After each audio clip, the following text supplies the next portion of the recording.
baby. And he knew what he did. And really, you lie and said somebody knows. I've seen it on Facebook. Why would you lie about shit like that? That's what you He's on the side of the hospital. You sat up there. You sat up there and you lied. You lied and said that somebody took my cousin from me. Did nobody take him? You've already fucking killed him. You know we love you.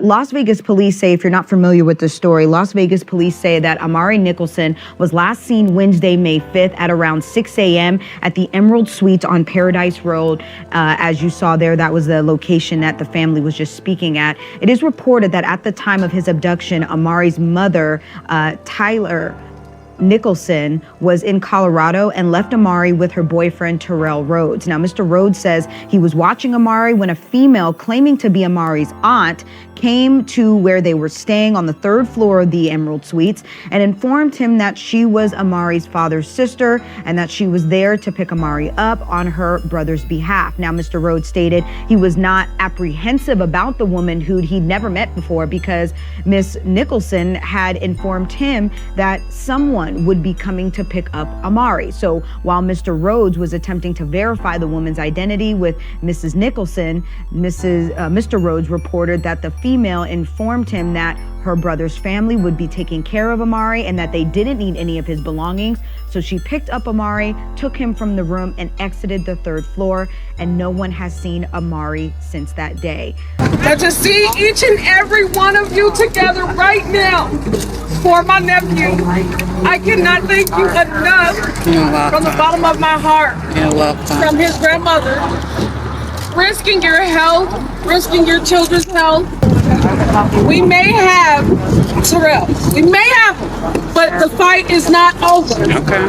It is not over. Do you hear me? Yes, ma'am. We will continue to fight for Amari. That's right. We will continue to fight for him, no matter what. And every single one of you, God is watching over all of you. Thank you. Are you the only family here? I'm actually a friend of his grandmother. Do you want to start in prayer, or do you want one of us to do it? We wanted to ask if the family wanted to do it first. My sister wants to start, and then we'll go from there. All right, thank you. So many people here. Dear Heavenly Father, Lord, we come to you first. We want to thank you for allowing us to wake up and to see another day. We want to thank you for blessings that we have been blessed in, Lord. We want to thank you for the blessings that have yet to come our way. Lord, we come to you, Lord. We ask that you give the family, Lord, peace and understanding, Lord. Amen. Lord, we ask that you just watch over all the babies, Lord, each and every one of them, Lord, everywhere, near and far, Lord. Lord, we ask that you just shine light on this situation, Lord. Lord, I ask that you give strength to my friend, Lord. Lord, I ask that you just help her in this time, Lord. I ask that you give her the understanding, Lord, to keep going, Lord. Lord, I ask that you send her the babies. An army of holy angels, Lord. Amen. To let her know that the baby is good now. He is at peace, Lord. He is no longer in pain, Lord. Amen. Lord, let her know that she is not in this alone, Lord. Jesus, we ask that you just help us, Lord. Continue to Lord, I ask that you bind him. Lord, I ask you convict his hands, his head, his heart, his mind, or anybody in this situation, Lord, that wronged that baby, that harmed that baby, that knew anything about that baby, Lord, that kept it from us, Lord. I ask that you convict them, Lord. Lord, I ask that you see us through this, Lord. Justice for Amari, Lord. Lord, I want to thank you. In Jesus' name we pray. Amen. Amen. Amen, baby.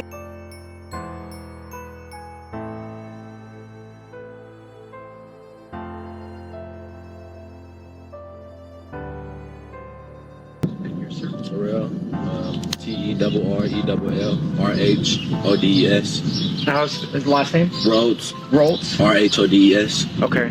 Do you guys both live in Las Vegas then? Yes. Okay. Yes. Well, I guess just tell me your thoughts. I mean, this is 2 days now without your son. What's going through your mind? We're devastated and hoping for the best of his safe return, and just saying our prayers and hoping that God's looking out for him and that he's not in any type of distress or danger. We just want our baby back as soon as possible in the best condition possible. Your I was thoughts? thrown to the amount that the father's saying that his sister didn't come get him. And if that's really the case, then where's my son? I mean, it seems to be, yeah, I mean, there's different stories floating around out there. I mean, can you just explain to me what you think happened? Or He had got a knock on the door at 6 a.m. from a lady representing herself as Giorgio's sister. And then situation process, he's trying to call me to figure out what's going on. And I'm asleep in Colorado and I wasn't able to answer in time. So as he's packing a bag, she grabs the baby and runs out the apartment. And by the time he's able to try to go find where she went, she was nowhere to be seen. So you think this was the father's sister who Yes. To came? my knowledge, yes. And what is her name? Jasmine Stovall. Okay, and his sister. And why would she come there? I'm not sure. They knew the area where we lived, but they never knew the apartment, so they stalked us until they were able to find where the baby was. Why would she take him? Because the dad wanted to be in the child's life. He didn't want to see him getting raised by me and her. He wanted to be in his child's life with the rest of his kids. Apparently, he has a house. He has a stable foundation with 4 other more children, and the only missing piece was Amari. I've always tried to be the cordial parent, as never not allowed him to see him or contact him. I just always told him, as long as you put in the effort to be in the child's life and show that you're trying to be the father, then that's fine. But he wasn't doing that. He wouldn't reach out, wouldn't call. It would always just be a message and once in a blue moon. It was never consistent, never like he really wanted to do that. And then we had an argument on Monday, and then he did this on Wednesday. So, you're saying that she came and took him. Has anybody talked to her at this point? Police talked to her. We've called. They're denying everything. They've been searched, and he's nowhere to be found. So we're just waiting till he shows up somewhere. So she's saying that I didn't take him. Yes. Right. So who do you know who went there with him in the first place then? What do you mean? With the hotel, who took Amari to the hotel? Was he? What hotel? It wasn't. Weren't they staying at the Emerald Suites? Yeah. Yes, that's where we live. That's where you live. Okay, I'm confused. So we lived at the Emerald Suites, and nobody knew which apartment or whatever, so they stood outside watching to see where we were. Okay. And then that's when they realized, they finally saw Amari, saw him with him, and then that's when they came knocking on the door. So who was at the Emerald Suites that day then? He was left with Terrell. With you? Okay, that's what I thought. And so, can you just explain what were you guys doing prior to, or what were you doing in the morning? Before that occurred, we had just woke up. I had just fed him breakfast, and I was in the room on my phone at this time, laying down. He's in there playing with his toys, and all of a sudden there's a knock on the door, and it was a woman saying that she was her baby daddy's sister. Mm-hmm. And she said she was there to pick up my stepson. Uh-huh. And did you know her? Had you know her? I'd never seen any sides of her baby daddy's family, so you didn't know this woman? Recognized her. So then what happened? So then I go to proceed to, okay, I'm gonna pack him a bag up, pack some of his belongings up, and when that happens, I turned around to call her to tell her if this are this true, was this really prearranged? And as I'm doing that, she says she don't need anything from my stepson. They got everything they need for him, and basically just took off. So you gave did she take him then at that point? After that, she just basically said she got everything that she needs for him, and just left. Now, but you didn't know her though, correct? You never seen her? So did you not know this person you're letting take Amari away? I mean, from my knowledge, I already was told like someone was going to stop by, somebody was going to, but I never knew who. So I still had that in my head that somebody was coming by. Who said somebody was going to come by? That's what I was notified from my girlfriend prior to those days leading up. Okay, so did you tell him that somebody was going to come by and get him? I never said anybody was coming to get anybody. But I did say somebody would be by. So with that being planted in his head, that's what I took that as. Took it as she was there for Amari. So who do you think actually what came to the door and took him away then? Do we even know? We know, and police are investigating everything and doing the best of what they can to try to reach out to everyone and try to find him wherever he is. And I'm sorry, just so I'm clear then, who do you think came to the door that day and took him away? His sister. His sister, okay. So do you think indeed that was the sister who came that day? Yes. To take the, okay. And what did she say to you? I mean, did you talk to her? The only words that we had were that she was there to pick up my stepson, and that she already had talked to my girlfriend about it. So when I turned around to go pack his bags up, get his few belongings together, she already said that she didn't need anything. They had everything for him, and that was it. You didn't even give him all of his things and stuff then, correct? She didn't take anything. She didn't take anything from you guys, okay. So now, did you okay the sister to come and get him? No, but his family never knew where we lived. They knew the area, but not the apartment number. And I never spoke to anyone giving the okay for anyone to come and take him or have him or anything. They just showed up uninvited. Okay. So you never told him that she was coming? No. But did you tell him somebody was coming? Yes. But did you tell him who was coming? No. No. So did you know exactly who was coming? You didn't know? Okay. When she arrived, that's first thought I had in my head was, so this was the someone, I guess, that was coming. Okay. I'm sorry, just so I'm clear, I'm sorry I keep asking redundant questions, but so are you saying that the sister never had permission to come and get him? Correct. She just came and took him? Yes. Okay. And have you talked to her lately? So I think you just told me that. No, I haven't spoken to him or to his family in a year and a half. That was the first time that Giorgio went to prison 3 years ago for abusing me while I was pregnant.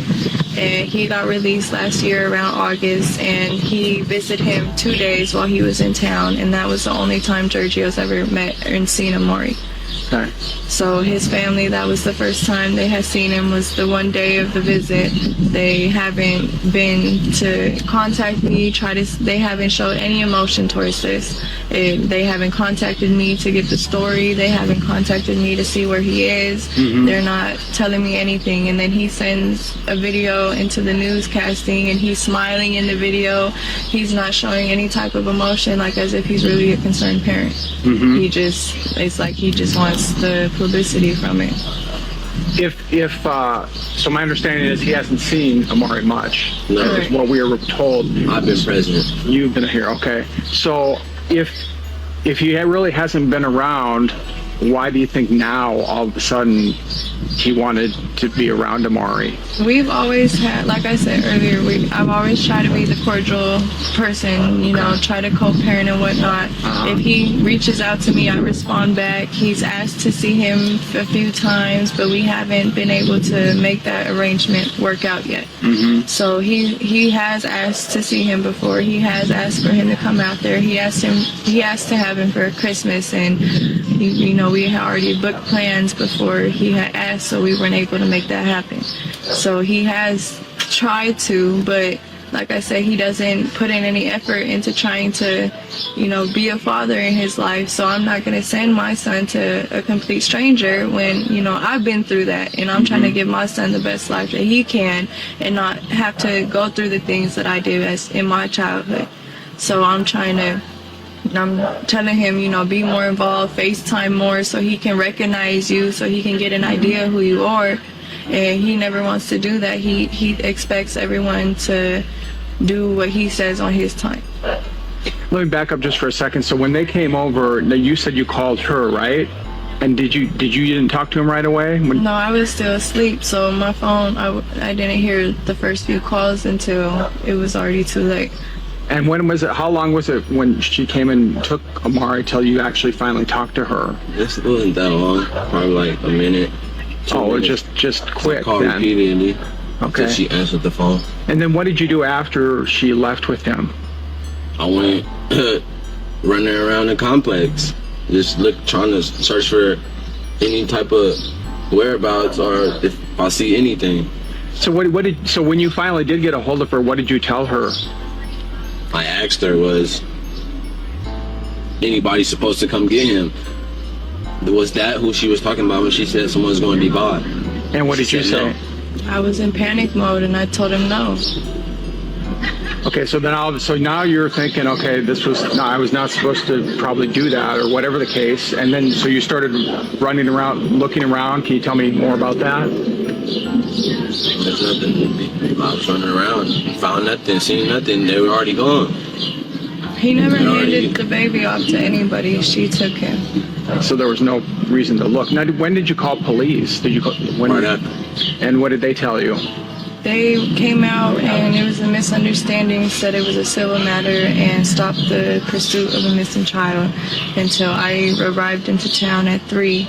And the plane landed at 2:30, so I made it home around 3.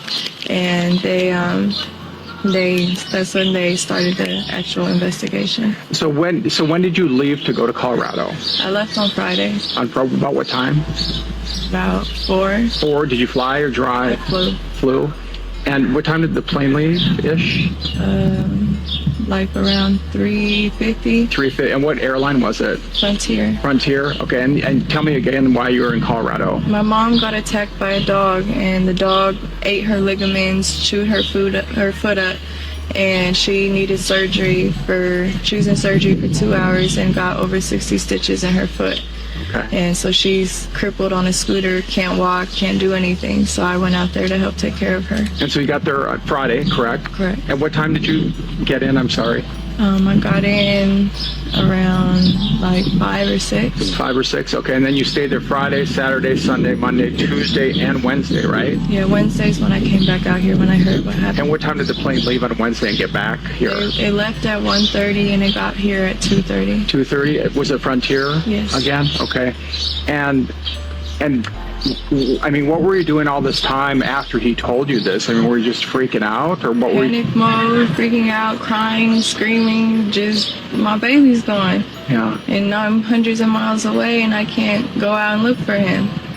So I'm rushing, driving to the airport. My mom lives in the country, so it's a 2.5-hour drive to the airport. So I'm speeding through all these little hick towns, trying to hurry up to get to the airport because my baby's missing, and I need to hurry up and get home. Yeah. And what would you say to Amari? I mean, she's out there watching, and it's TV, or the sister's watching, or whoever's. What would you say to him? If anybody got him, bring him back. Anybody know anything, let us know. Mommy and Daddy loves him, and we hope that he's okay and playing happy. and we're gonna bring you home soon. I mean, I can't imagine. I mean, it just must be to not have the little boy. I mean, anybody who has a child would just be going, what the heck? It's You know? sickening. He's a little mini human. He's 2. He's defenseless and has no say so. He can't defend himself. He can't, say I'm done here and I'm coming home. He can't walk. He doesn't know anything. Yeah. And to do this to a child is disgusting, when in reality, all you needed was communication. And I know that a lot of people there's a lot of things being said. There's probably some rumors floating around. There's all probably kinds of crazy talk happening.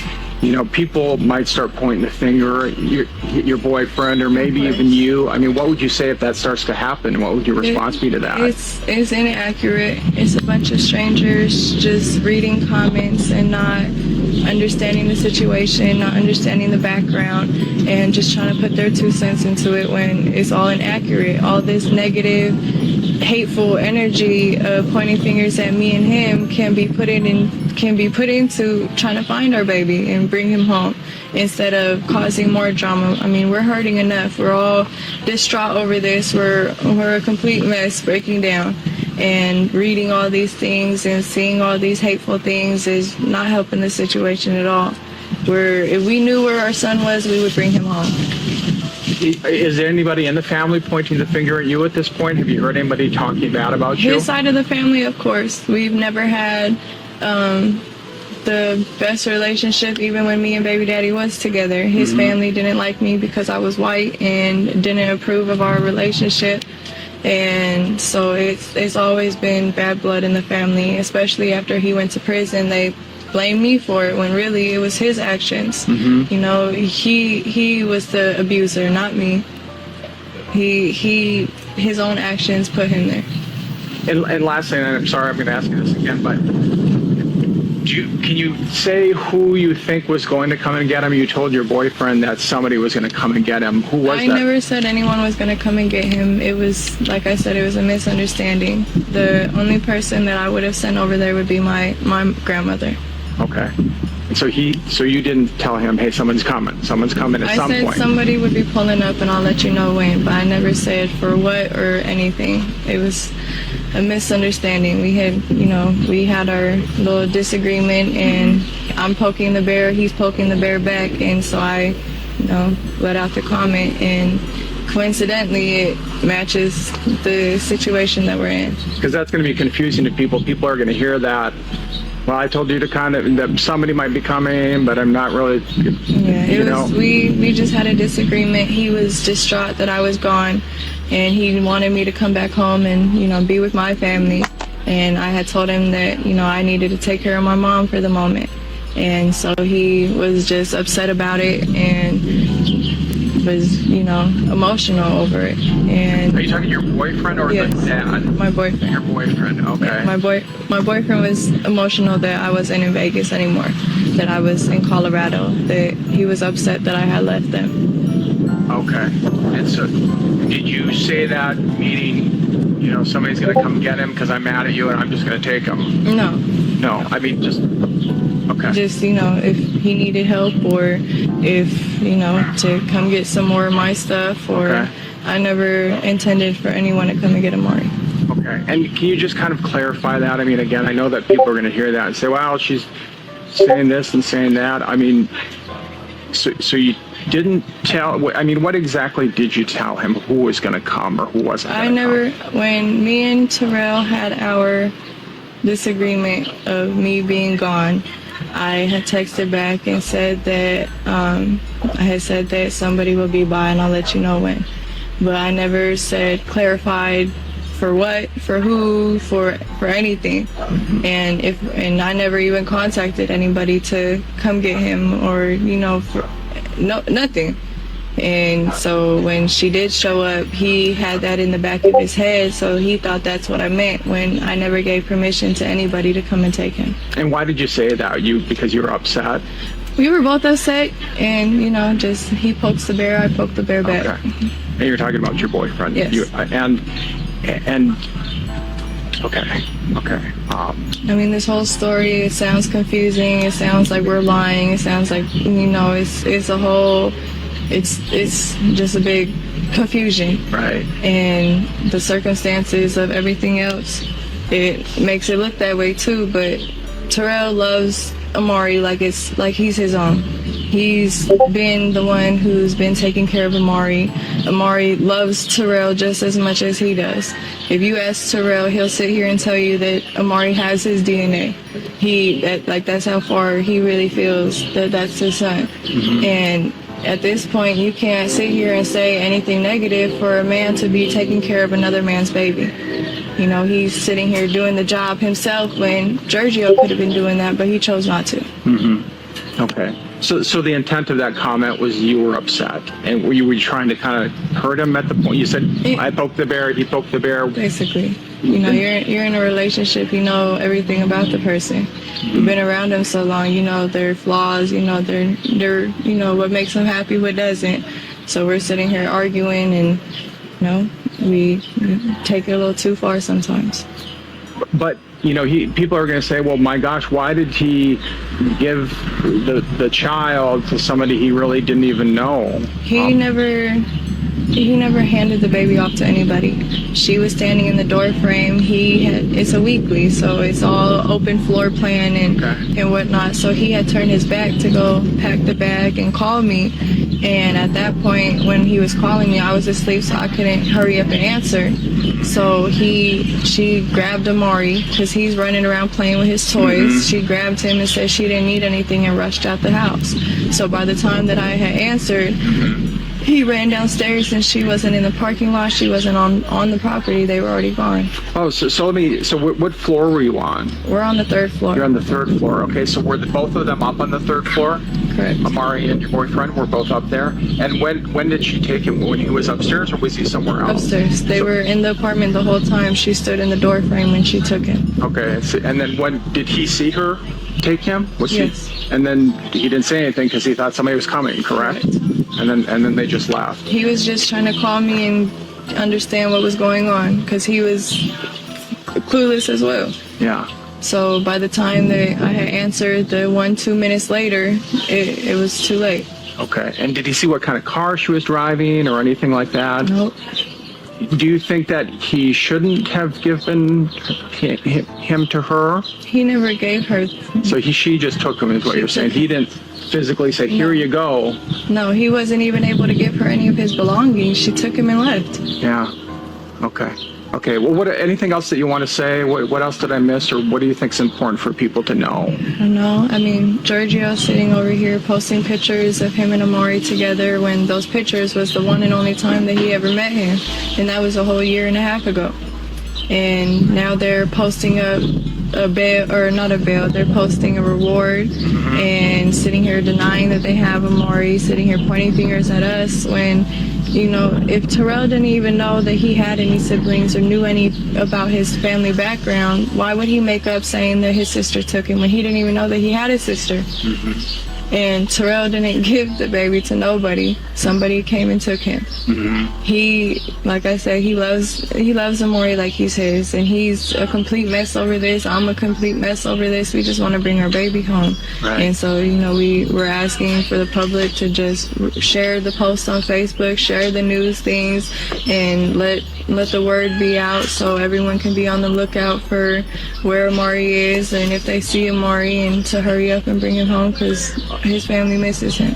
Have you talked to police lately? I mean, what are they telling you? What are you telling them at this point? I mean, I'm giving the police everything of our knowledge of what's going on, our knowledge of where he could be at, and they're writing everything down, looking into everything, and they're doing the best that they can, and we're just trying to help influence them into looking into the right direction.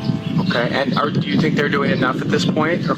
I feel like they could be doing a lot more. I mean, he was missing for 8 hours and nobody was looking for him because of a misunderstanding over the phone, when they could have just made another phone call and verified. So do you think they should have looked more right away and started a search at right when you called? Yes. Okay. And anything else you want to say to people, or any other thoughts that you have?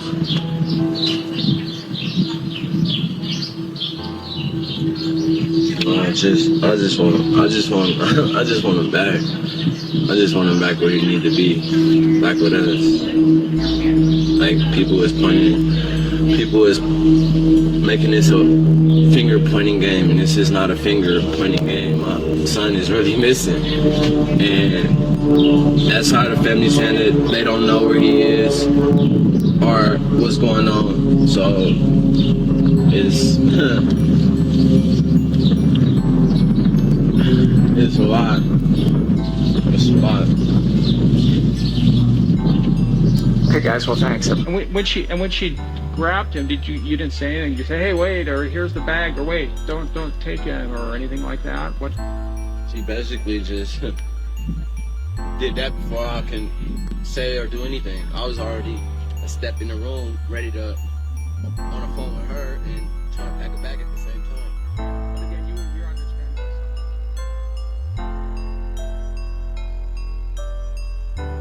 this. Breaking news from Las Vegas Review-Journal. Live to a press conference by the family of missing 2-year-old Amari Nicholson in conjunction with the Nevada Child Seekers and the Las Vegas Metropolitan Police Department, as Nevada Child Seekers are helping the family to search for Amari. Let's take a listen. Why we're here today is because it's been 6 days and we don't want the public to forget about Amari. We want to keep his name out there. We want to keep his face out there. We're asking that if anyone could help us get a billboard for Amari, that would be useful. If someone could help us with a website where the public could call in and give any type of tips that they have for Amari, that would be useful. We don't want him to be another story. We want people to remember Amari and help us bring him home safely. Been updated at all on the police investigation? What's the latest? Any new information? It's an active investigation, so there's only so much that the police can tell us. We do know that they're using all their resources to help us find Amari, but we still don't have any leads, which is why we're continuing to come out and ask for people to continue to look for Amari and help us find him. We need the public's help. Also, the family has been out searching, going door to door. Is that right? Can you describe for us what your efforts have been? Yes, we've been staying in this area mostly. There are other search teams out and about in the city looking. But basically what we're doing is just trying to jog people's memory, get his picture out there, keep him in everyone's mind, and remind everyone it's 6 days and there's still a 2-year-old and we have no idea where he is. I have a question for Margarita. Was there an Amber Alert issued in this case? And if so, why not? So the Amber Alert Nevada criteria is a child has to be taken with a vehicle description, and there is no vehicle description. We also don't have a suspect description. So those are 2 criterias for the Amber Alert Nevada.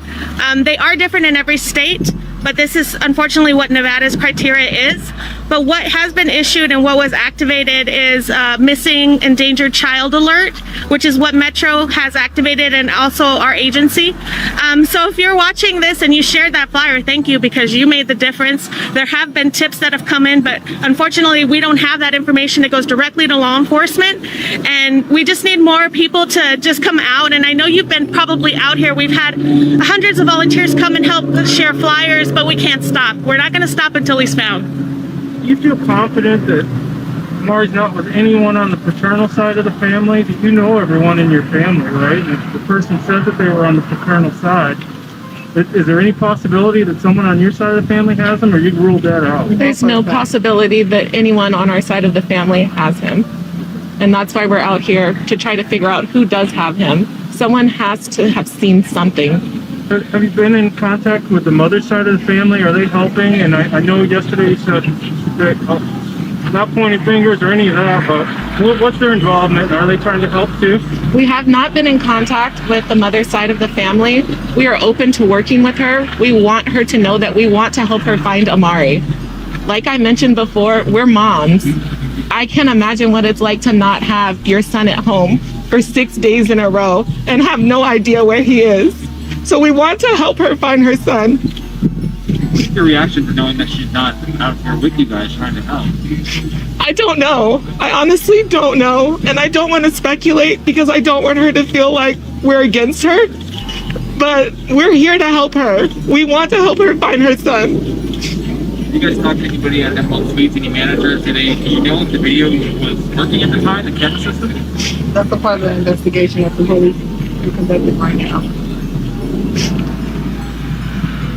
Did you talk with any neighbors who knew Amari or his mother?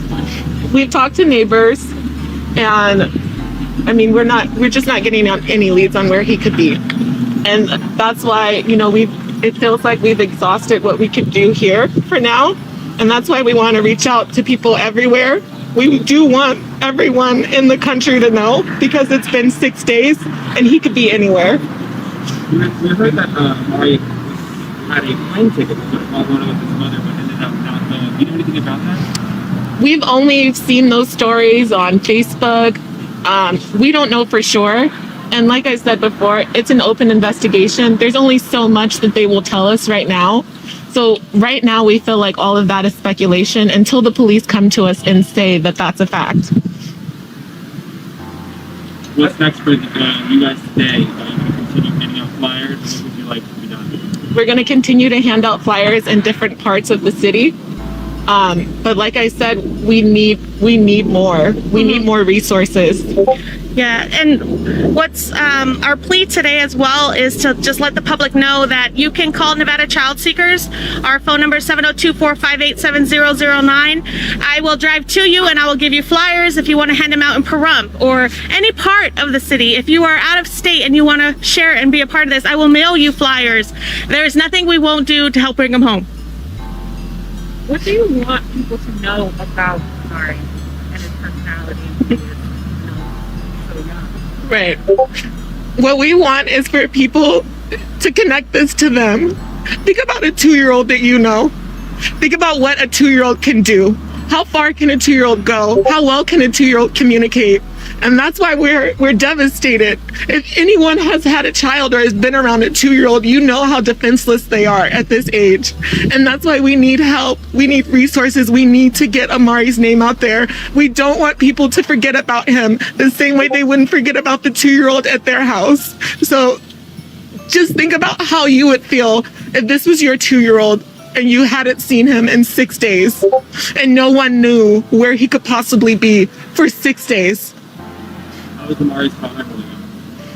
The best he can. The best he can, yeah. There's not much that he feels defenseless. Like, there's not much that he can do to bring his son home. And he also has no idea where his son is. He has other children too that he's trying to be strong for.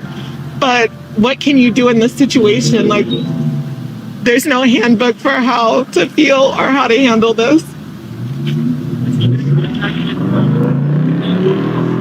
As far as we know, since Amari has gone missing, no. What's this living arrangement? Did they go back and forth or share custody? Could you describe it for us?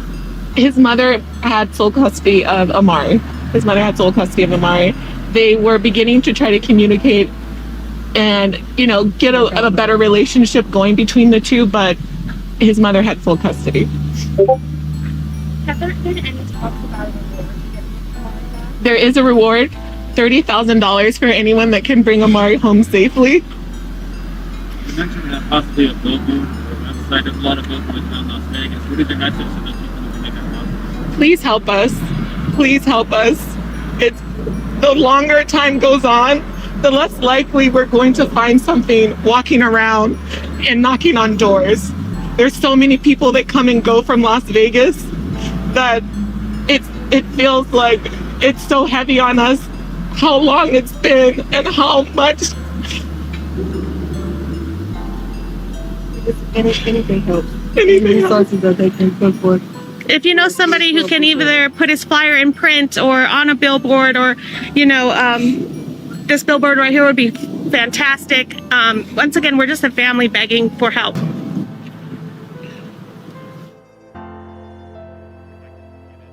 Now, the woman you just heard from is Amari's aunt, the father's sister. Her name is Yolanda, and that is also her sister that you just heard from again, saying that they are mothers and they're here to try to help. Now, there are a lot of conflicting stories from the family, but everyone is just hoping for Amari's safe return. It's my baby boy. It's my baby boy. It's my baby boy? Yeah? Sergio Hayes' 2-year-old son is missing. Las Vegas police say Amari Nicholson was last seen Wednesday afternoon near Paradise Road and Twain Avenue. Hayes heard Amari and his mother were staying at the Emerald Suites nearby. I don't know where he is, and she don't know. And the police don't know. So he's kidnapped. He's gone. Hayes lives in the Reno area and doesn't have much contact with Amari other than a visit last year in Henderson and several video calls. He's puzzled about whereabouts and upset police are questioning his family. I don't know who has it. All I'm hearing is that the boyfriend said that my sister picked him up. My sister did not pick him up. And they searched my mom's house. And they searched my stepdad's house. And they searched my sister's house. And they tracked down my brother. Like I did something wrong. If you could track me down, track him down. Amari's aunt on his father's side is now offering a $20,000 reward for his safe return or information leading to his safe return. Amari's father wants everyone to look out for his son. Look outside. Tell your kids to look. What if it was your son? I will look for you. I want Amari to be found. Found. Found. The mother of Amari posted on Facebook claiming she was in Colorado at the time she left Amari with her current boyfriend. In that same Facebook comment, she also accused Hayes' sister of taking Amari. So there are a lot of questions on who had Amari at the time he went missing. Police again are urging anyone with information to come forward. The search for 2-year-old Amari Nicholson has ended. Tonight, police say his mother's boyfriend has confessed to his murder. This turn of events weighing on the hearts of the Valley community after a 6-day push to bring the boy home. But the hunt for answers continues, including a motive and the whereabouts of Amari's remains. The news conference was less than 2 minutes long, but just devastating for many people to hear.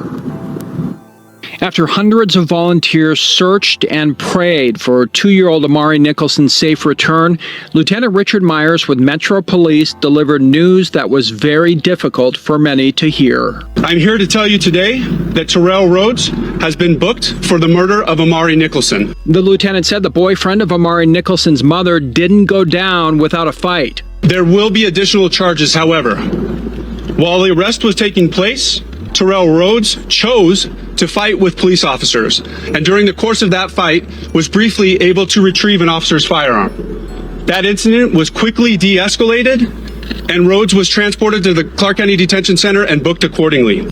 Now, as word started spreading of the arrest, Amari's mother sent Fox 5 this social media message saying, quote, "He killed my baby. He just confessed. I'm with Metro now. Will speak when I'm done."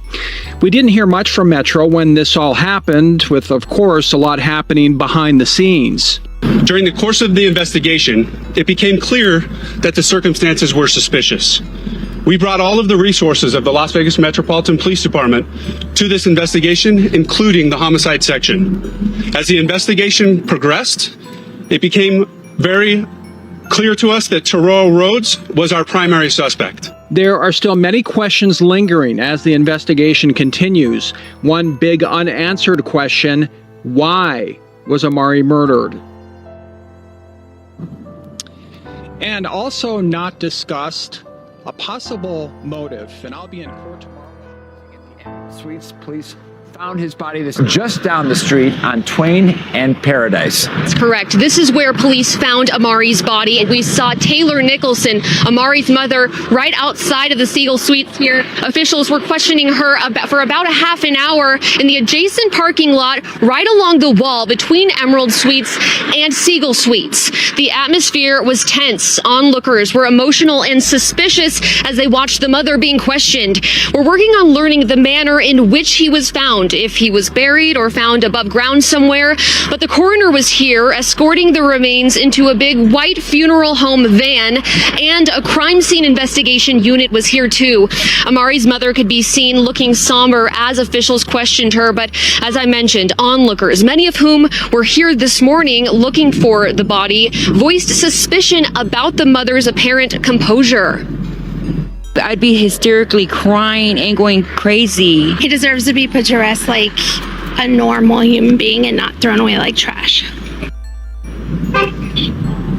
Now, Amari's mother did not appear to be in handcuffs, and after about 30 minutes of questioning by police, she appeared to get into what looked like a private citizen vehicle and left the scene. We're outside the Emerald Suites. This is where the investigation and the original search started for Amari, so only fitting that this is now where a memorial is continuing to grow. Right now, there are a few people huddled around this growing memorial outside the hotel. Clearly a somber mood over here, and it's not just family and friends, but random people in the community that have stopped by, and as you can see, have left candles, they've placed balloons down on the ground, and even signs for Amari. When we've spoken with people who have stopped by even last night. Now, these are people that may not even know Amari, but we have parents, and even if you're not a parent, just this has struck a chord with everyone in the community, just thinking about the loss of this innocent 2-year-old that was murdered. Now, What do you want to say about Amari? He was an innocent soul. He loved pizza and oranges, and his favorite thing was Cocomelon. And he loved music and just running around dancing. He was always a happy baby, even when, times get hard or whatever, and you judge your character as a mother. He was always patient, and he loved everyone regardless of everything. And now with him being gone, it's getting difficult. You still see him running around, you still see everything, you still hear everything. And now we just gotta live through what he loves the most to keep his spirit close to all of us, and until that one time we could see him again.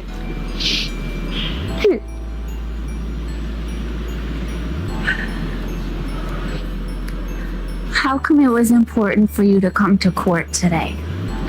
Because this man betrayed me. He hurt me. He took my whole purpose of life away from me. And I don't want him to sit back and think that he's gonna get this at all easy.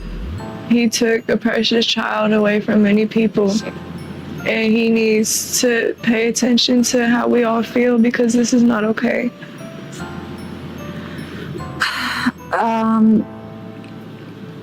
You can choose not to answer certain things, right? So I just want to be clear. But the public is suspicious of you. You're also a mother who lost a child. What do you want to say to address that? I feel like it's hard for me right now. I can't grieve in peace. I can't grieve properly at all. I'm being advised to stay home because it's unsafe. I'm not being able to be included in any of this, and I'm the one hurting the most. My baby's gone. I can't. It's hard. And everyone in the public, we respect your reach outs for the ones who do actually genuinely care and at least are trying to understand just as we are.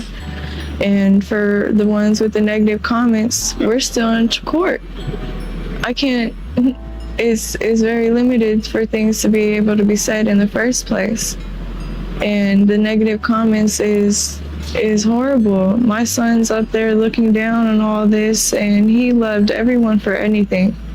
And to sit here and see that this has brought hatred out of people when we're mourning over a child, that's horrible. He would not want that. And so, did you believe Terrell when he said a woman came to pick up Amari? I did. I had trust in him, and I would have never fathomed that this would have been the outcome. It's horrible. Was there ever a point before his arrest where you didn't believe him? No, not necessarily didn't believe, just started being more aware of the signs until on Wednesday when we went to Metro. When you found out, what went through your mind? My head just fell. I was disappointed. I felt betrayed. I just felt my whole insides just fall out. I had hope that I was going to see my baby again, and they told me that was never going to happen. And again, I just want you to address, I want you to have a chance to address what people are saying. And one of the things is you talked to a couple of reporters, right? And Terrell shared his version of what happened, which we know police say is a lie now. But people said, well, how come she wasn't crying? Or how come she was so calm? Or what do you want to say to people who are sort of criticizing you? Everyone handles stress and irritation a whole different type of way. And I mean, I've seen comments on Facebook from people I haven't even talked to in months, years, who you have to know me to understand. I've never been the type of person to just sit here, start crying, and let everybody know what my emotions are. I've always been a closed off person. And so me being in front of detectives and reporters, I want to try to be level-minded to try to understand the full circumstances of what's going on instead of sitting down, breaking down about, and not being able to really gather all the information. I've had my moments of breaking down every time I'm alone or I leave it. I'd be doing anything and just start crying. I don't know, I try to just keep my head strong. I just have a couple more questions for you. Do you want to address leaving Amari with Terrell and not taking him to Colorado? It's okay, you don't have to. Do you have a support system? It's small, but it's something. We're trying to get through everything.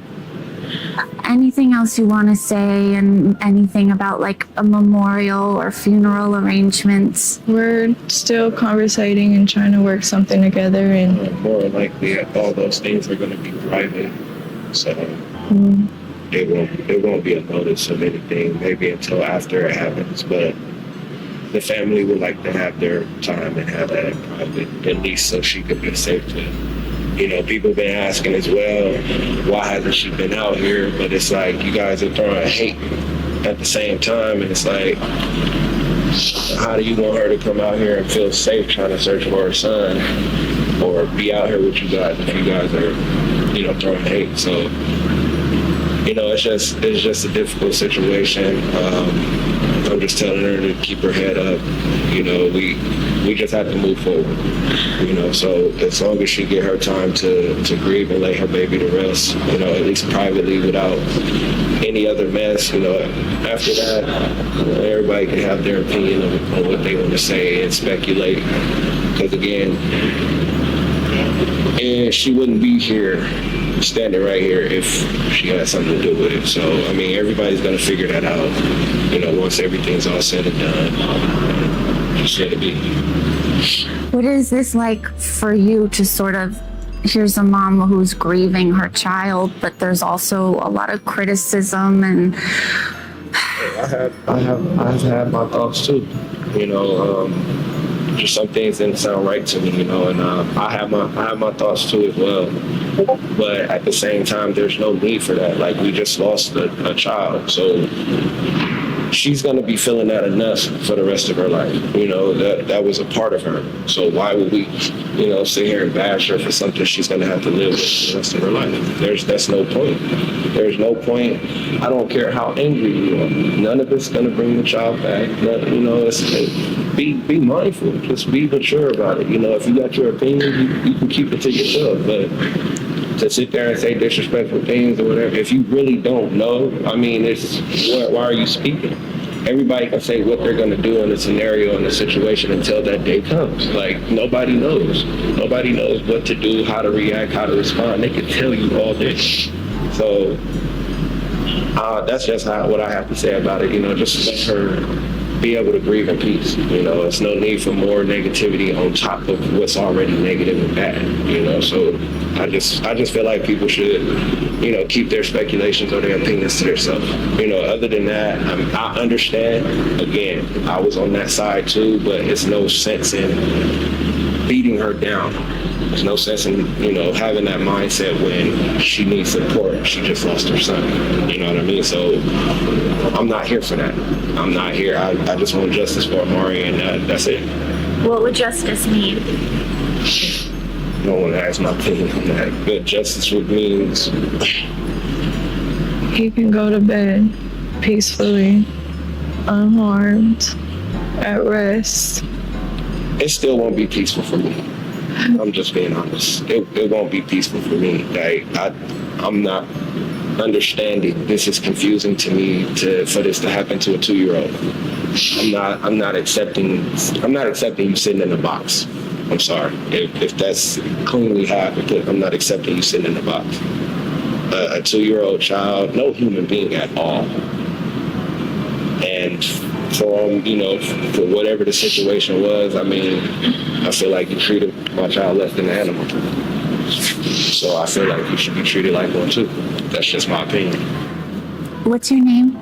Jacquees. Can you spell that? Jacquees. Your last name? Nalls. Nalls. And you're like a second dad. Yes. And you guys had these shirts made? Yeah, we had a couple of shirts made. We made shirts for immediate family, and then we're going to start doing bulk orders for friends and close relatives who would like to. Anyone that would like to support, you know, anybody that would love to show support for Amari, we'll have, you know, bulk orders done. So, and again, in my opinion, where I stand, I'm not looking for a cash grab or nothing. They can have these shirts. I just want the love and support for my son. That is it. Thank you both. Police headquarters, and it looks like police are just about ready to start this news conference here at 5 o'clock, talking about the disappearance of Amari Nicholson. Let's listen in. I'm a lieutenant with the Las Vegas. Are you all ready? Okay. As you know, this case started out as a missing persons investigation. And unfortunately, I'm here to tell you today that it is now a homicide. On May 5th, 2-year-old Amari Nicholson was reported missing from the Emerald Suites on Paradise and Twain. During the course of the investigation, it became clear that the circumstances were suspicious. We brought all of the resources of the Las Vegas Metropolitan Police Department to this investigation, including the homicide section. As the investigation progressed, it became very clear to us that Terrell Rhodes was our primary suspect. I'm here to tell you today that Terrell Rhodes has been booked for the murder of Amari Nicholson. There will be additional charges, however. While the arrest was taking place, Terrell Rhodes chose to fight with police officers, and during the course of that fight was briefly able to retrieve an officer's firearm. That incident was quickly de-escalated, and Rhodes was transported to the Clark County Detention Center and booked accordingly. I know you have questions. This is an active and ongoing investigation. We are still asking the public that if you have any information regarding Amari Nicholson's murder, to please contact Crime Stoppers at 702-385-5555. Thank you and have a good evening. Can you talk about where the Amari is? Do you know? All we don't know right now is what the motive would have been to kill this child, or where the child's body is, what the circumstances are with that. The suspect in the murder of 2-year-old Amari Nicholson just faced a judge for the first time. Well, guys, it was quick. This was set for 9 o'clock, and it was over in just a couple minutes. So we have some video that we shot, and we'll show that to you. Now, Terrell Rhodes escorted in by 2 officers. He was wearing a surgical mask and a blue jumpsuit. Now, there were 3 other officers standing right there as well. We're told security tight. You may remember yesterday that police say he actually fought with officers and briefly grabbed the gun son of one of those officers, but that situation was quickly under control and nobody was hurt. So he looked down a lot. He glanced a lot over at the reporters in a side room, but he was quiet. He didn't say a word. And as far as bail goes, so attorneys started talking about the evidence they have. They say that he lied about this for a week. He covered up the crime. He actually hid the body. Now, they didn't say anything about the body, where the body of Amari Nicholson might be. Attorneys also said they have evidence that he hit the boy numerous times. There was blood found on a wall, and apparently they found some soiled clothing of the boy as well. And the article reads, prosecutors will not seek the death penalty against 27-year-old Terrell Rhodes, who is accused of killing 2-year-old Amari Nicholson. Clark County District Attorney Steve Wilson sent the following statement to the IT. There are many factors considered when determining whether to seek the death penalty in any individual case. In the case of defendant Terrell Rhodes, after all the relevant facts were reviewed, the state chose not to seek the death penalty. This is a serious case, and as a community, we mourn the loss of an innocent child. Rest assured, my office intends to move forward and seek justice for Amari by pursuing the conviction of Mr. Rhodes on the charge of murder and ensuring that he spends the rest of his life in prison. Rhodes, who was watching his girlfriend's son, initially told police on May 5th that the toddler had been taken by a family member, but later confessed to hitting and killing the boy and hiding the body near his apartment complex. So precious. Rhodes is charged with first-degree murder in the death of Amari Nicholson. Rhodes also faces 10 additional charges after he grabbed an officer's gun in a police interview room. Those additional charges are 2 counts each of attempted murder with a deadly weapon, assault on a police officer with a deadly weapon, assault on a police officer with a deadly weapon, and 4 counts of resisting an officer with a deadly weapon. So, those charges are stacked and they are all legit. Rhodes pleaded not guilty to killing Amari Nicholson during a June 2nd court appearance. According to Rhodes' arrest report, he hit Nicholson because the child wet his pants. Rhodes remains in custody without bail at the Clark County Detention. Oh my God. Okay, I gotta be quiet for a minute and 42 seconds. Get me out of here. He's crying. Don't cry now. You didn't cry when you was beating on that baby. Sorry, I said I gotta be quiet, don't I? I can't go back. I can't go back, he said. What are you doing? Jesus, Mary and Joseph. It was all a setup. It was. Oh, she punched him in the head a couple of times. My God, this got ugly. He was really going to kill himself with the gun? Drop the gun! Drop the gun! Drop the gun! Oh my God. Drop the gun! He is punching the hell out of him. You got his hands? No. He had to have some bruises. But drop the gun! Terrell, drop the gun! You're making things worse! Excessive force right here is called for. Drop the gun! Drop the gun! It's justifiable. I got his right hand. I got his right hand. Where's the point?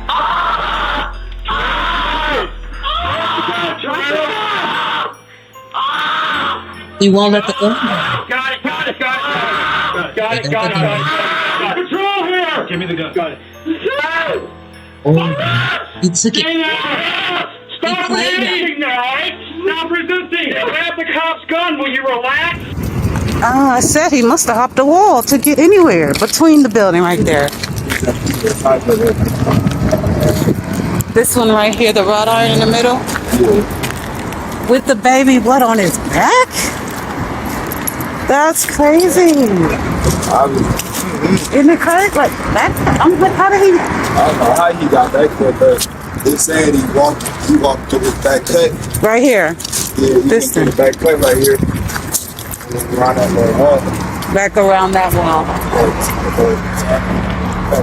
Wow. Thank you so much. The baby it was in the cut back there. Oh my God. And the only way you get in there is if you jump it, because that ain't open to the public, right? Normally or something? No, they just locked it today. Oh, okay. So nobody else can get back there. Yeah, that's a lock today they just put on it.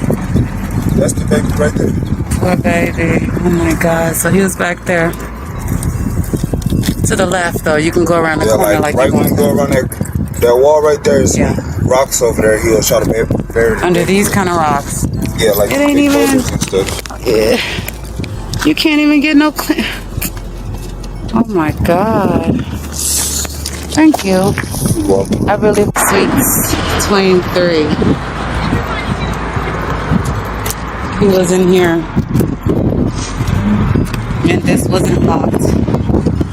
But he did say he jumped over the gate, but he also said this lock wasn't usually here. He went back through there, made a left around that corner, and tried to bury the baby under some rocks. Now we know where. Now we know where his final resting place was. So I don't know if he carried this baby on his back. I just don't know how he did that. I mean, I figured he put him up. I told my son when he was little, I used to put him up over my shoulder and take him in the house when he fell asleep in the car. Behind that brown wall that we're looking at straight ahead. This one? Yeah. You can't go in there because that's a dispensary. You can't go in there without going in there and showing your ID. And you don't need to be in there anyway. I would try to do it. Yeah, I know. We can't get any closer than we just got. So it looks like it wasn't A, it was J. And maybe he said J, did he? And I misunderstood? No, he definitely said A. Okay, it's not A, it's J. So show the apartment upstairs.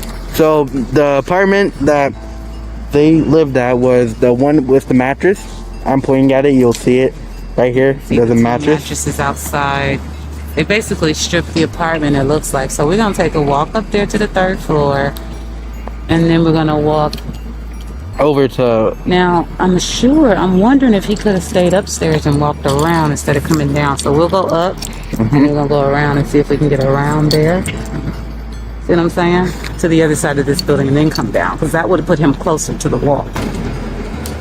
Careful, you're not touching the stair rail. Yeah. So we're going up the first flight of stairs. I'm going to show both sides. That pool is filthy. Yeah. Alright, now we turn around. Let's go up the second stair. Looks like it's going to be 3107 or 3107 or 3109. We'll show that. Get to the left. You see that? Embassy Suites? So this is what I was saying about this area. I'm going to get a better angle. It's a mixture of a business area and other things. See, the Embassy Suite is in walking distance. And what are those? $200 a night damn near? And over here, this one was ripped into. Get that. I don't know if they were looking for something. Show it. How they ripped inside the mattress. I see that. I got it. And yep. And there's even a little cardboard part broken, like the bottom of the bed. Okay, turn around here. It looks like some shoes. Looked at a couple of dings, but let me show you something. Okay. See these dings on the door? Somebody hit it pretty hard. And then right here, if you look in here, looks like it could have been like this. Looks like the knob is kind of broken. Yeah, the knob is kind of janky for sure. Okay, let's see. Look at here. Somebody put Jesus help me. So it's a prayer in the window. So we're I think this is the actual room. Okay, let's go that way. So from here, that's what I want to look at. If you look around, let me do it since I'm showing something. Okay. That's building A across the way. And I don't see a camera on that building. I know y'all can't see it like that, but I don't see it. Zoom in here because it looks like to me these are stickers. And then we found out, look at that. The store that they used to go to, that definitely could be blood, and it looks like a sticker that's pointing at, I don't know, but that could be from the police. I'm assuming. There's another stain there. Take those, please. And that stain has a sticker by it as well. So I'm thinking those are two little blood stains that they wanted to point out. Some mild staining everywhere else, but that's all really position. Building J, that's where we just were. 3107 or 3109 over on that side. We came down 2 or 3 flights, I can't remember. They were on the 3rd floor, yes. We came down, we made just a little loop and turn around one more time slow. Watch the front. And keep going. And you see how close that wall is once he came down those stairs and around this corner. Now we're gonna look for the wrought iron gate. The gate, the wall is all you care about right now. Because this is what he would have had to walk past to get to where he was if he dropped the baby over the wall. So the wall is all that's important. You can also get the building, which you're getting. We see no cameras so far. Turn around behind you. We see no cameras so far facing this wall. Get the corner of that building. Nothing but a light. We'll get this building over here. Slowly. Good. I don't see any cameras up there. So far, no cameras on the Emerald Suites that I can see that would have caught him if he was walking this path, especially at night. Now, there's people, as you can see, don't show the cars. The buildings where people could have looked out their windows is what I'm talking about now. People could have been looking out these windows or standing on these balconies. People could have been coming down those stairs. Okay. So there's ways people could see. There's even a window right on the end of building J. You can see that between the trees. There's a window there. So lots of windows. Show the parking space. This is where everyone parks. Now go up to the building again, but no cameras, even on the Seagull. Now let's go to the area. Keep hitting the wall. This is the whole wall. Now see how tall? Are you looking at the wall? Mm-hmm. The street don't matter. Keep going. Get the building. No cameras. Still looking for that wrought iron area because so far, this is not where the baby was dropped. So he had to walk past all of this. You can show this way now because you can see more buildings, more windows, no cameras, plenty of stairwells and places where people could have seen him if they were looking at the time. But again, we don't know what time it was. But even at night, you can see over here. See that big old lamp post up there above that seat? It's not on yet, but that light, there's plenty of other lights around here, so it's not pitch black in this parking lot. Going over this way. The wall is shorter, but it's not that much shorter. I really thought it was shorter. So, all right. Now this is really important because we're coming up on the wrought iron area. Still, just past this red truck. Let me show you wrought iron. See the wrought iron hanging out above there? You zoom in on that? There. The best I can. Okay, stay there. I'm not gonna turn around, just stay there. So, here. Just above my finger. But look, I'm 5'4". I cannot get over this wall. It gets a little shorter. I cannot get over this wall. Turn around, son, and get behind us. The building. Okay. Try not to get too close. Plenty of windows. Plenty of windows. But no cameras that I can see. Maybe y'all can see some I don't see. I see no cameras. No, right? So sketchy back here. Wow, look at all those feathers. It must be like a religious thing, maybe because of what happened. So let me see if I can see. Can you see? Is that where we were? That's the wall, isn't it? I can tell for sure once I go this way. It's the part where it turns, so yeah. That's the other side of the wall, and I do believe, yep, that's what we just looked at. I do believe from the parking lot. So that should be pointing towards where I was when I took the first part of the footage. So this would be the final turn, I think, the right turn. So he could have also been found in this little area like I showed from looking over that wall back there. And I also showed to the right of that wall. Does that wall open up to the left? I can't see. Or does it only go right? I'll have to look at the footage later. Yeah. But, you know, it was in one of these dry, rocky areas in that little hidden corridor that he took. And it was one of the two routes. This is the office. So we found a camera directly in front of the office at the Siegel Suites, which ironically is right around the corner from one of the openings. Camera number 2 pointing in the other direction, but it's there.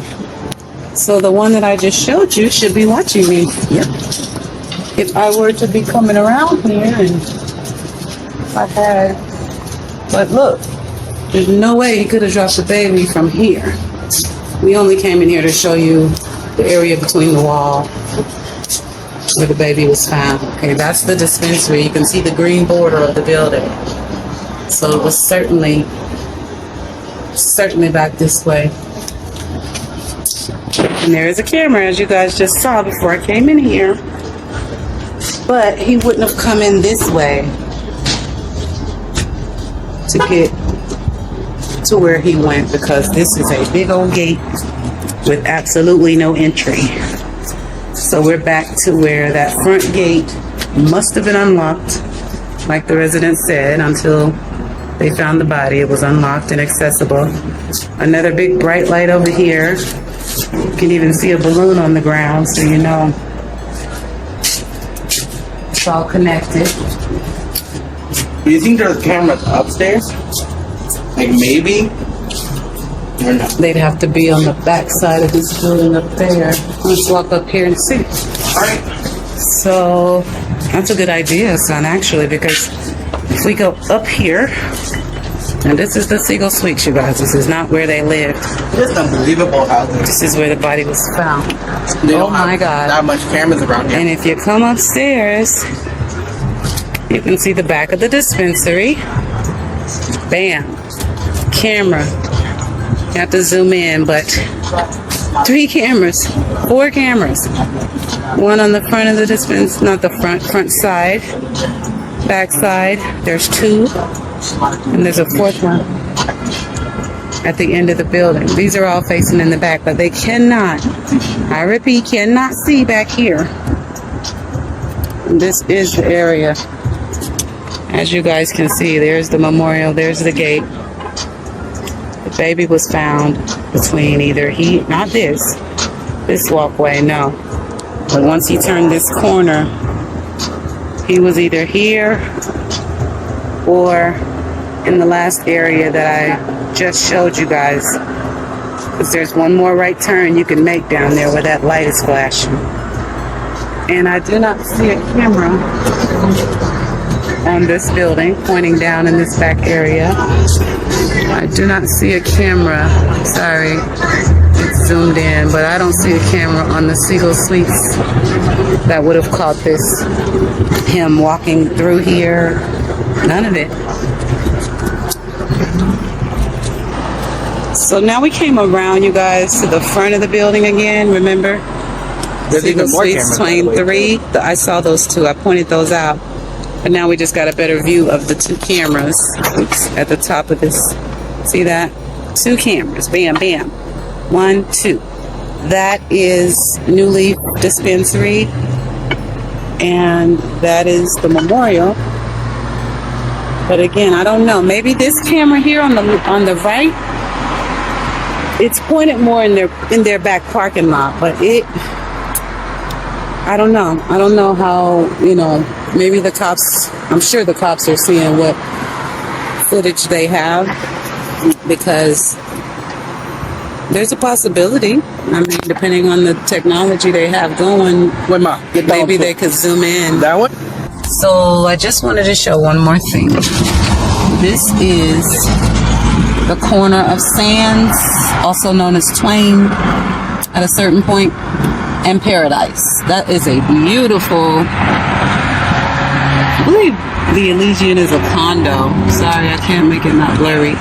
But anyway, beautiful. And that all is going more towards the strip and everything. The strip is in front of us. As you can see, the lake. All right, so we're gonna just give you an idea of this area, how it's mixed, like I said in the last video, between sketchy and business district. A little classy, a little nasty. It's all over here.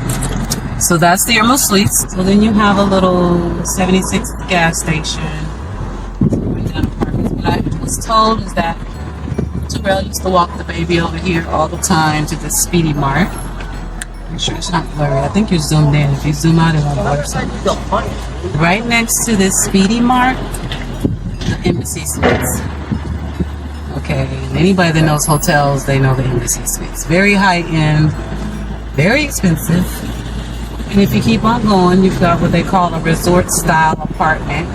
We do have some cars behind me. They're going around. Get the apartment right here, Evoke. Stay down low. See? And then you go down this Edison Street. Down that street, a mess. Mardi Gras Hotel, it's okay. It's okay. Nothing's by the hour or anything, but just showing you the difference in the ambiance around here. Got the Diplomat Apartments. And go up high, you got the Renaissance Hotel. Okay. Run down a little further, you see the Westgate in the picture. See that? See Envy Steakhouse. Okay, we're gonna come up on it closer. Okay, I'm gonna go back out the window. Okay, my point is, just down the street from all that sketchiness. See that? Get that Courtyard Marriott. You see the strip in the distance. The Westgate Hotel is in front of us. The Stratosphere in Las Vegas. Like, it's all not too far from here, but the main thing is off to the right, and we're getting ready past that. Got it. Okay, so we're on Paradise Road now, by the way. Same street that get over here, please. The Residence Inn is there. Same street that the Emerald Suites is on. Emerald Suites is not known for being like a sketchy, ratty place, but depending on the side of town it's on, that's the caliber of the hotel. Get this building to the right. That is the Las Vegas Convention Center. And this is where all of our conventions go. Businessmen come here. They have a magic show, the ASD, all those big shows right down the street. So I'm just showing it's a mixture over here. It's not necessarily the worst area of town. Right on that corner, it's just ugly. Once you go down Twain, it's like a whole new quarter. But right down the street, you got it gets cleaned up, the business district and everything. But yeah, that's where they were. Again, the Embassy Suites, Seagull Suites, those places are weekly and monthly apartments. They're not like, the Momo, where you can rent it for an hour and do your thing. So even though it looks sketchy and all that, no, that's not what those are. They don't allow that. Although they don't do credit checks, they do check your criminal history, and if you have a warrant, Metro will come and get you up out of there. So they're not like the worst place in the world. They can get expensive, but they can be very convenient for people who don't have large deposits or good credit. It's normal here for transitional. Anyway, that's it. We just showed you where the baby was, somewhere between the walls. We just showed you. We showed you where the actual murder took place, from what we understand, inside of Building J. And that's all we got right now, you guys. We're still waiting on the news to tell us more. Of course, Terrell missed his last court date. They're saying he was quarantined due to COVID-19. But, so Paradise up there. That's it. I don't know why your phone blurs, but Paradise is the road that it all took place on. That's where the Emerald Suites, Las Vegas is. And rest in peace, Amari. Amari's Law. Amari Nicholson was tragically taken from this world in a violent murder at only 2 years old. When his mother's boyfriend confessed to police, we knew our mission had drastically changed. Our hearts sank. Our worst fears were becoming reality. Amari was beaten to death. If you turn on the news, you'll hear 3 more children were murdered, and the same tomorrow and the day after. Cycle never stops. Oftentimes we hear CPS was involved, but the child ended up murdered months after. Amari was left in the care of the mother's boyfriend and trusted him with his life, only for him to get beaten to death. We want to introduce a bill to help protect children, improve missing protocols, and hold accountability on those who harm children, including those working in careers meant to protect children. CPS, too many flaws in the laws that keep these children in the grasp of their abuser. And more tragically, often than not, they end up murdered. Plenty of warning signs for CPS. Amari's Law. The caregiver of the children should be held to some accountability if they know the persons or person they are leaving their child or children with have history of abuse or neglect on them, or the child or children or any others. There's too many options available to ensure that kids have a safe childcare and safe places to live, shelters for domestic violence victims and children. These are extreme abuse cases, meaning they complied to CPS programs just to comply, but still physically abused the child or murdered the child. An example, the responsible custodian of the child knowingly place their child in a circumstance that results in death or reckless endangerment. If laws are in place, we are hoping that parents might be more responsible with whom they allow around their children. We cannot deny that there is a problem with these very circumstances when every week there are multiple stories a child was murdered by a non-blood relative or caregiver. There will always be exceptions due to circumstances out of the parent's control: babysitter, daycare, foster care. If these cases occur, the evidence will clear the parents of any wrongdoing. Nothing in this bill will hold parents responsible for unknowingly leaving your child with a murderer. That's not what this bill is targeting. If the person chooses to stay in a relationship or home with the abuser, that person should make arrangements for the child or children to live someplace else then. Cases of clear, reckless endangerment need to be held accountable. Improved missing child alert system. Improved programs nationwide that extend the criteria of what meets the standards of an existing program Amber Alert. We already have a nationwide Amber Alert system, but did you know each state can vary? And more importantly, it's the police officers in the abducted area that makes the call of whether or not the child meets the criteria of an Amber Alert. It comes down to whether or not that child meets the criteria in that certain officer's eyes. They use the best judgment system to assist each situation. That time can mean all the difference in finding a missing or abducted child. In certain states, the criteria requires a vehicle description, but in tourist states and areas, this can prove to be a problem. Valuable time wasted while a child has been taken on foot. If a child is taken from a campsite, if a child is taken near the woods, national parks, national reserves, hiking trails, bike trails, should all be considered in the Amber Alert program. No vehicle description? No problem. Also, a text alert system for children lost or taken on foot nationwide. Example, we get an alert on our phones in my community if a child is out wandering or lost. We all receive an alert with the description of the child, age, height, clothes last seen in, and affected area. Not every state has this, and we think it is vital in high population areas. Child Protective Services. If you've ever volunteered for CPS, you know that Child Protective Services and the laws in place that they follow are structured to actually keep families together. But if you've ever had to deal with them from a citizen's point of view, the experience is varied from case to case. Often there are cases children are left to die in homes they should have been removed from. In order for CPS to change, we have to research those laws by state and see where they need improvement. It's not an easy task, but we can fight for it together. We need serious improvements with these government programs that exist to protect these innocent children and help build stronger families. There have been many CPS cases where the mother has also been a victim of abuse, and there has been no protective program to save them. If we can create a special program that specializes in these extreme abuse cases, we can save more families. We also want to work on building community outreach programs in Amari's name. We are willing to team up with other nonprofits in different areas of the country to establish this. This is just a rough draft of what we would like to include in Amari's law. It's open for debate and it's open for improvement.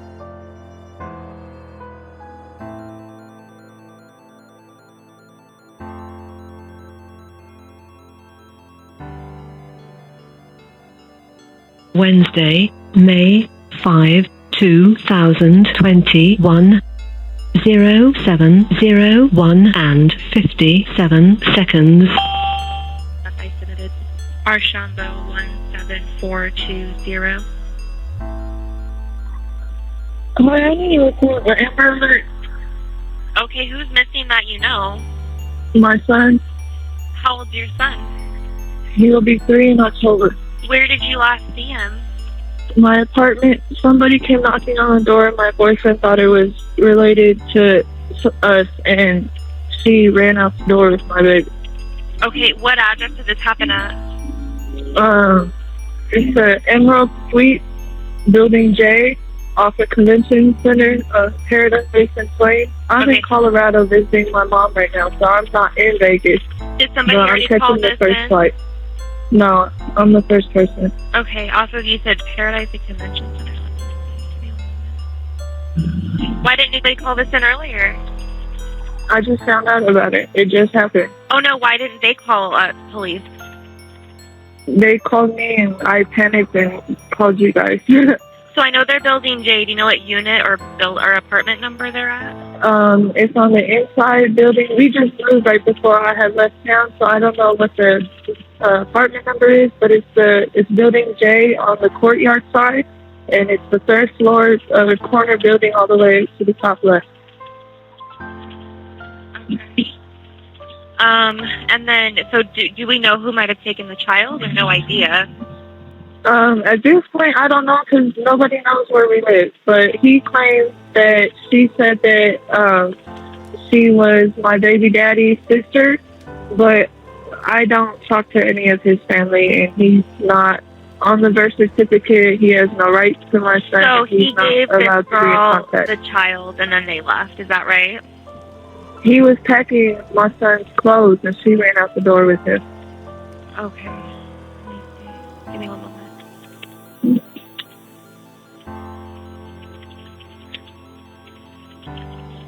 So this would be your ex-boyfriend's sister, technically, right?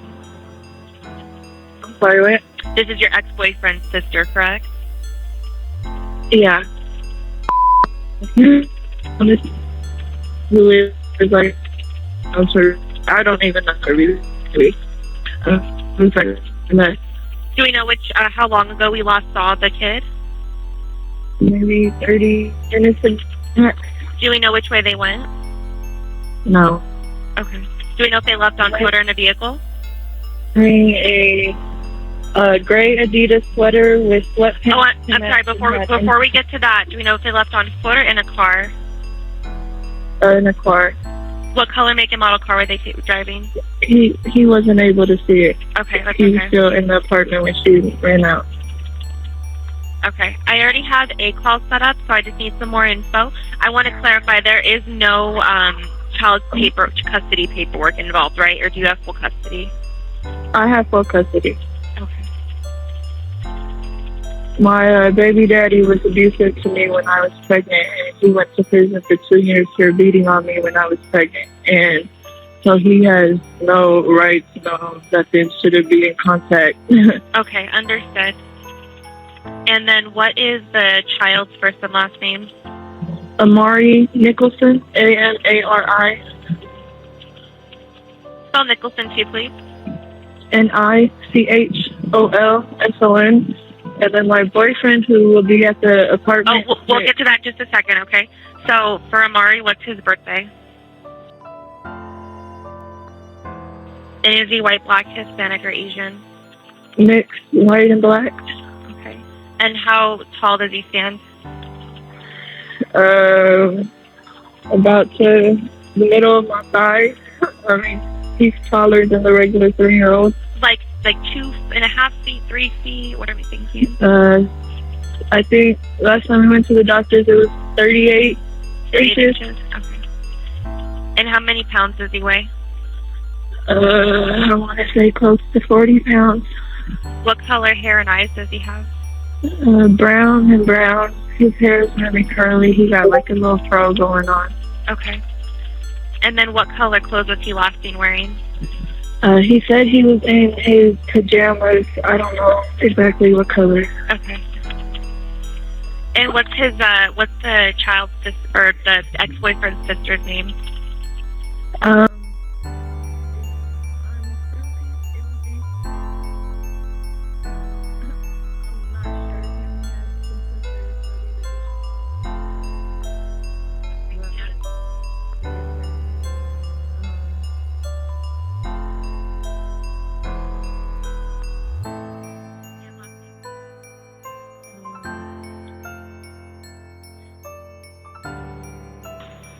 I'm not sure. Okay, that's okay. They have different ethnic. Is white, black, Hispanic, or Asian? Black. How old is she? I believe in her 30s. She used to be in the military. Okay. How tall is she? Probably 5'11". Is she thin, medium, or heavy? Medium. What color hair? I'm not sure what color. I'm assuming brown, but he said that she got brains in, so it might be colorful, it might be normal. I'm not sure. Sure, no problem. And what color clothes was she last seen wearing? He said she had an Adidas sweatshirt on and sweatpants to match. Do you know what color? Adidas sweatshirt or Gray. sweatpants? Gray. And it was also gray Adidas sweatpants too, right? Yeah. I don't know. If it is his sister, the only address I can assume that she's going to is his mom's house. I don't have her exact address. I haven't seen her in months now, or almost 2 years. But I do know she stays off of Sahara in some area, in some apartment. Okay, and then I'm going to get the second sister's description just in case it's her. What is her name? And I'm not sure the last name either. Yeah. And what race is she? Black as well? She's black. She'll either have her natural hair or braces, but it'll be black or brown. Okay. And then how old is she? 22. How tall is she? About 5'10". Thin, medium, or heavy? She's skinny. Okay.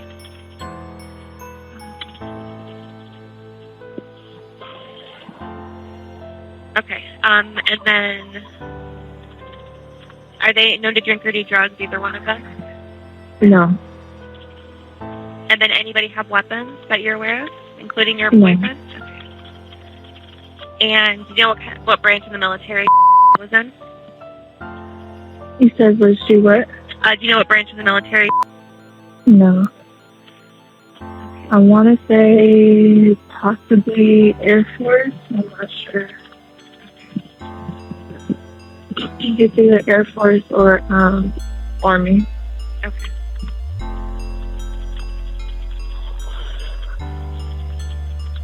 All right. And what's your boyfriend's name and phone number? His name is Terrell Rose. His phone number is area.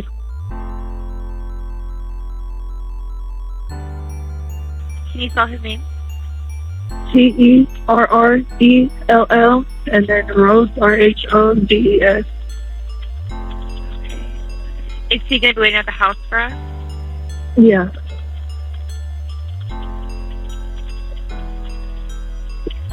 Anybody at the house showing COVID symptoms or exposure to COVID? No.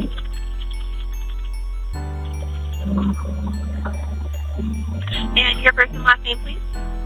Taylor, Tayler, Nichholson. Your callback number?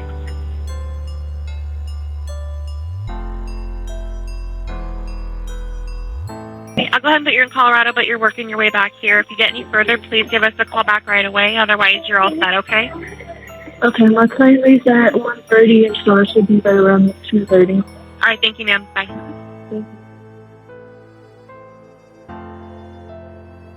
Wednesday, May 5, 2021, 07:12 and 14 seconds.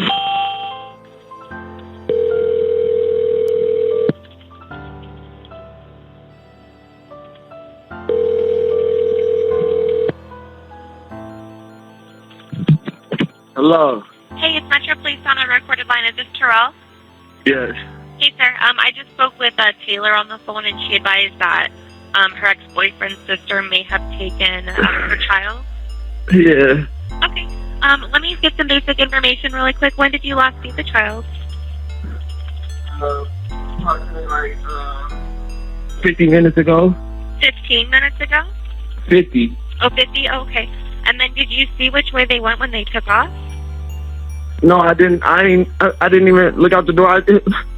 Okay. I had no idea she was even coming over here. Okay, that's what Taylor said. And then do you know what color, make, and model car they might have left in, or no idea?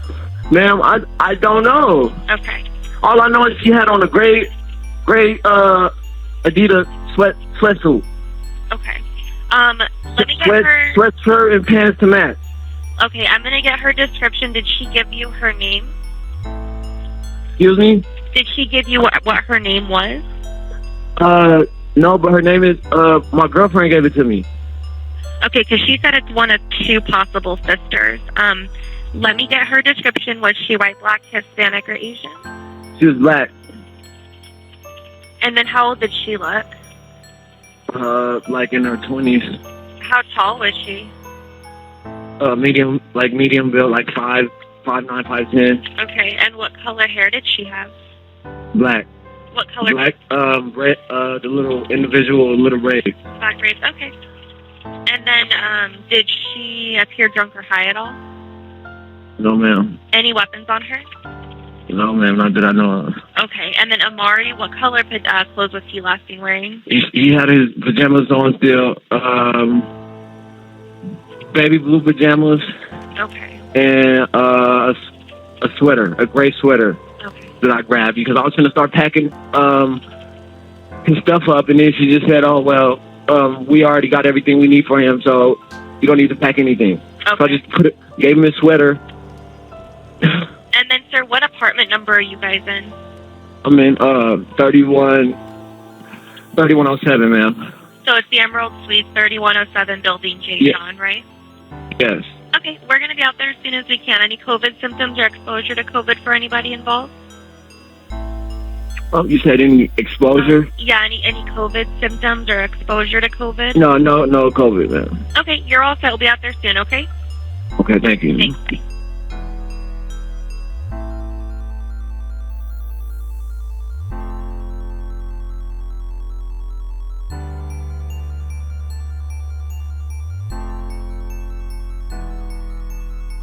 Wednesday, May 5, 2021, 14:58 and 37 seconds. Video sister, I'm here to pick up Dispatcher 1773. How can I help you? Metro Dispatch, how can I help you? Hi, Amari, I called you guys earlier this morning around 6 in the morning. My name is Taylor Nicholson, and I had tried to report an Amber Alert, but I was out of town, and so my son has been gone for half the day, and the police haven't been looking for him because they said that they're taking it as a civil matter until they're able to talk to me in person. Okay. Did you? I'm in town now. I just got off the plane. I'm at home. Is there a way that dispatch is able to come back out to talk to try to get the Amber Alert back? What was your address that you gave? Emerald Suites on Convention Center. It's off of Paradise and Plain.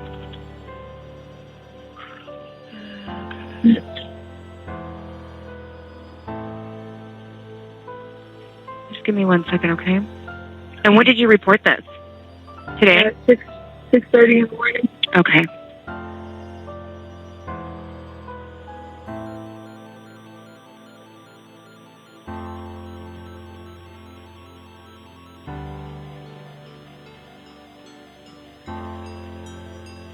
Okay. And what is your first name again? I'm sorry. Taylor. Okay. Nicholson. All right, Taylor. Let's take a look here. The police had came out and talked to my boyfriend. He was responsible for him. He had a whole piece of paper signed, dated, everything, saying that he was responsible for him while I was out of town.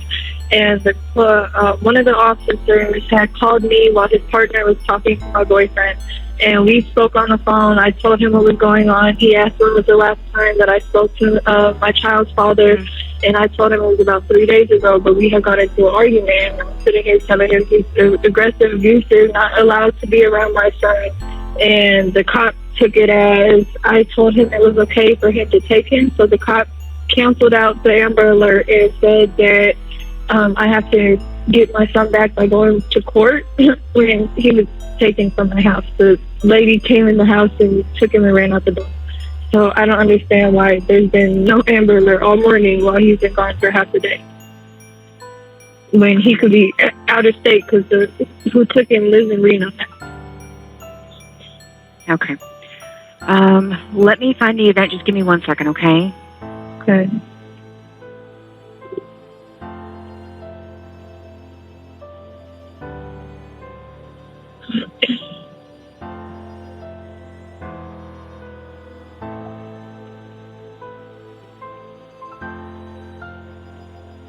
Okay, so ma'am, who has your child?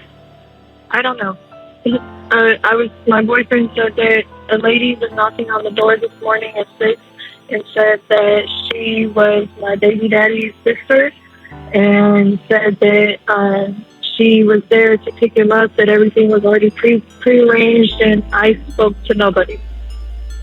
So they came in and took him and ran out the door with him. And so I don't know if it is his sister, if it's a total stranger. I don't know.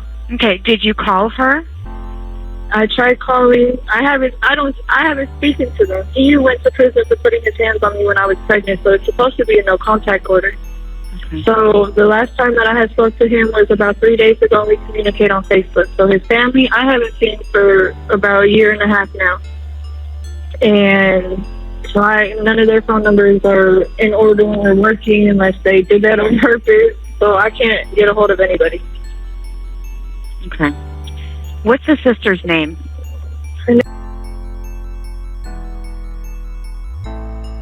He was in the Army, I believe.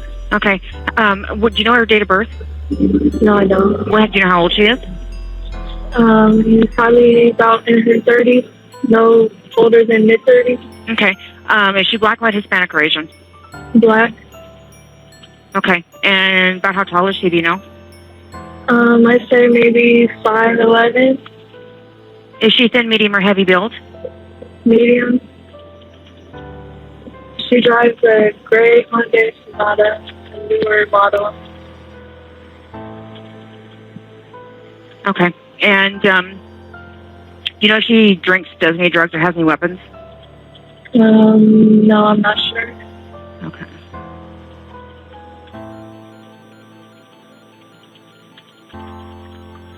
Was she in the... No. Huh? You know what her license plate is? It used to be California. I'm not sure if she transferred plates or whatnot. Okay, so you wouldn't know what the number would be? No, I don't. Okay, I haven't seen him in about a year and a half now. Okay. Now, my baby daddy, he lives in Reno. He just got off of parole. I I don't know his address out there. I found one on Google, but I don't know if it's accurate or not. Okay. I'm just worried that he, my son isn't 6 hours away. It's still in Vegas, hopefully. Okay. All right. So and the last time you saw your son was half a day ago? Last time I saw him physically was on Friday. I left to go out of town to Colorado to help take care of my mom. She was attacked by a dog, and I left Friday at 5. So that was the last time I physically seen him. My boyfriend last physically seen him. What is your around 6? Okay. What is your son's name? Amari, Amari, Nicholson, Nichol. How old is he? He's 2.5. He'll be 3 in October. Okay. Is he black, white, Hispanic, or Asian? He's mixed black and white. Okay. And what is his date of birth?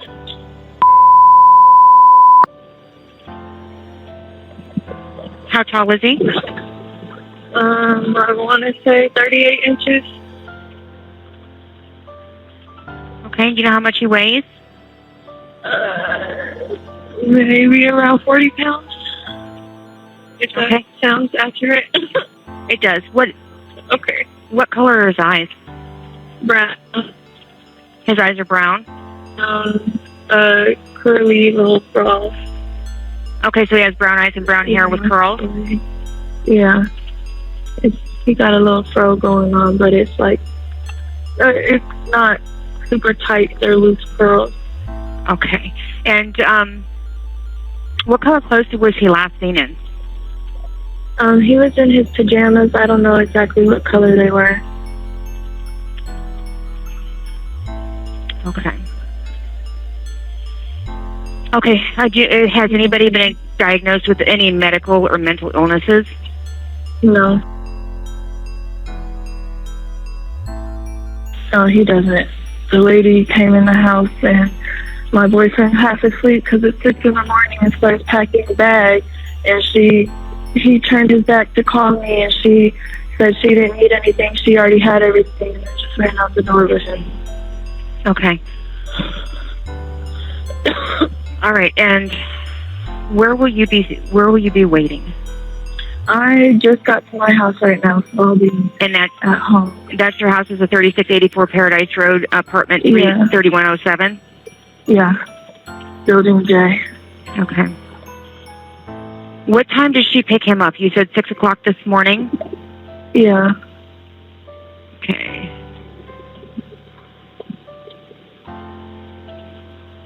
Okay, you did not see him, but your boyfriend saw him. Yeah.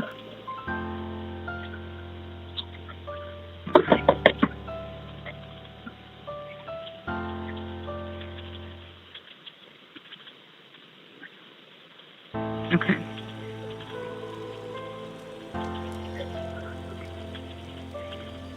Okay. I will, what is your first name? Taylor. Taylor. ER. And your last name, Taylor? Nicholson. Nichols. And your phone number?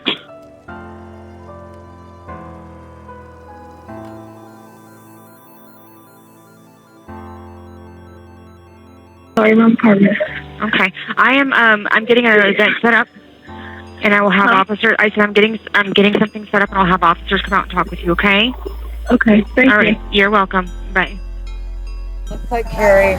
Yeah. We're just in love and support. How you doing, Miss Carrie? Hi. Hi guys, thank you for coming.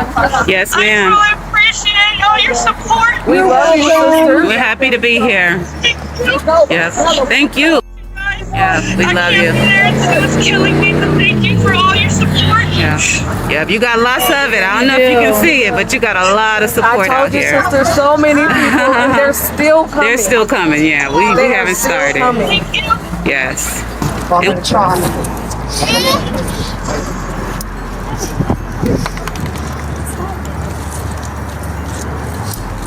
So Lord, I ask that you please comfort Amari's father, Amari's stepdad, the one that took care of him prior to this, who actually loved and cared for him. I ask that you pray for them and give them the strength that they're going to need, especially after recovering him today and how he was left. I could never ever imagine, Lord, how somebody could be so evil. And I just ask, Lord, that you just please watch over each and every one of them. And I ask anybody here to please watch over your babies. Please. Yes. Please. Please make sure you know who they are around. Guide them. Don't leave them with just anybody. Amen. And I ask, Lord, that you please give Carrie, the grandmother, the strength that she's going to need to keep going, as all she has left is the last video chat that she had with her grandson. Yes. If she would have known that that was the last video that she would have had, she would have stayed on it forever. And I ask you, Lord, as much as I don't want to, that you guide Taylor to whatever it is that she needs to find herself, and to please start to show that you care about this baby. Because I don't think you do. Where are you at? And I'm sorry, but I don't. I'm a mother and I don't care what these comments said, what these groups said. I don't care. If you thought I was guilty, you thought I was guilty. I'd be standing right here with you when we found out that I wasn't guilty. But I didn't see that from you. From the beginning, I knew the interview was not true. We already knew that. Ain't nobody came up 3 flights of stairs at 6 in the morning to get a baby. We already knew you were lying. So I'm glad that you confessed. I'm glad. I hope you couldn't sleep all of those nights. I really do. And I ask you, Lord, that you don't let him sleep right now. And I ask you, Lord, that you don't let Taylor sleep either. She needs to feel the pain that each and every one of these people standing here today feel. And she also needs to feel the pain that the Bio family is going to be going through, because they didn't do nothing to that baby. And they never had that baby. And I just say thank you all for coming. This has really been hard on me, as I was out each and every day handing out hundreds of flyers. And I was hoping for a different outcome. I really was, because we were so quick on it, and I was hoping that we were going to be able to really find him if he really was taken, even though we knew that that wasn't the story. But I just was hoping that it was going to be a different outcome. I have my girls here with me right now, and I just couldn't imagine, and she was with me handing out flyers. And she wanted a different outcome too, and I'm sorry that we have to be here today, and I'm sorry for you, Carrie, and I'm sorry for the whole entire family who actually loved and cared for this baby. And Amari, may you rest in peace, baby.